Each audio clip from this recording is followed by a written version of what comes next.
মানব জাতির উপর আল্লাহর জন্য এই দায়িত্ব দেয়া হয়েছে যে যে ব্যক্তিরই এ ঘর পর্যন্ত পৌঁছার সামর্থ্য থাকবে সে যেন এই ঘরের হজ আদায় করে। আর যদি কেউ এ বিধান অস্বীকার করে তার জেনে রাখা উচিত আল্লাহ তাআলা সৃষ্টিকুলের মোটেই মুখাপেক্ষী নন।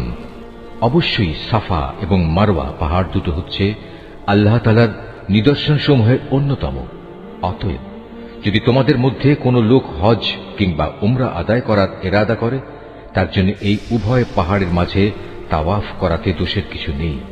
কেননা যদি কোনো ব্যক্তি অন্তরের নিষ্ঠার সাথে কোনো ভালো কাজ করে তাহলে তারা যেন জেনে রাখে নিঃসন্দেহে আল্লাহ তাআলা কৃতজ্ঞতা পরায়ণ ও প্রভূত জ্ঞানের অধিকারী।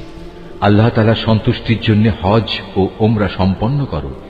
পথে যদি তোমাদের কোথাও বাধা দেয়া হয় তাহলে সে স্থানে কোরবানির জন্য যা কিছু সহজভাবে হাতের কাছে পাওয়া যায় তা দিয়েই কোরবানি আদায় করে নাও।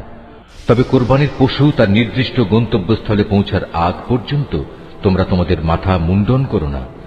যদি তোমাদের মধ্যে কোনো ব্যক্তি অসুস্থ হয়ে পড়ে অথবা যদি তার মাথায় কোনো রোগ থাকে যে কারণে আগেই তার মাথা মুন্ডন করা প্রয়োজন হয়ে পড়ে তাহলে সে যেন এর বিনিময়ে ফিদিয়া আদায় করে, এবং তা হচ্ছে কিছু রোজা রাখা অথবা অর্থ দান করা কিংবা কোরবানি আদায় করা।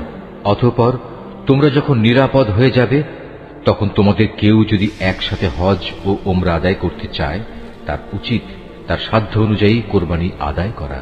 যদি কোরবানি করার মতো কোনো পশু সে না পায় তাহলে সে যেন হজের সময়কালে 3টি এবং তোমরা যখন বাড়ি ফিরে আসবে তখন 7টি, সর্বমোট পূর্ণ 10টি রোজা রাখে। এই সুবিধাটুকু শুধু তাদের জন্য যাদের পরিবার পরিজন আল্লাহর ঘরের আশেপাশে বর্তমান নেই। তোমরা আল্লাহকেই ভয় করো, জেনে রাখো আল্লাহ তাআলা কঠোর আযাব প্রদানকারী বটে। হজের মাসসমূহ একান্ত সুপরিচিত। সে সময়গুলোর মধ্যে যে ব্যক্তি হজ আদায় করার মনস্থ করবে সে যেন জেনে রাখে হজের ভেতর কোনো যৌন সম্ভোগ নেই, নেই কোনো অশ্লীল গালিগালাজ বা ঝগড়াঝাটি। আর যত ভালো কাজই তোমরা করো আল্লাহ তাআলা অবশ্যই তা জানেন। হজের নিয়ত করলে এর জন্য তোমরা পাথেয় জোগাড় করে নেবে, যদিও আল্লাহর ভয়টাই হচ্ছে মানুষের সর্বোৎকৃষ্ট পাথেয়।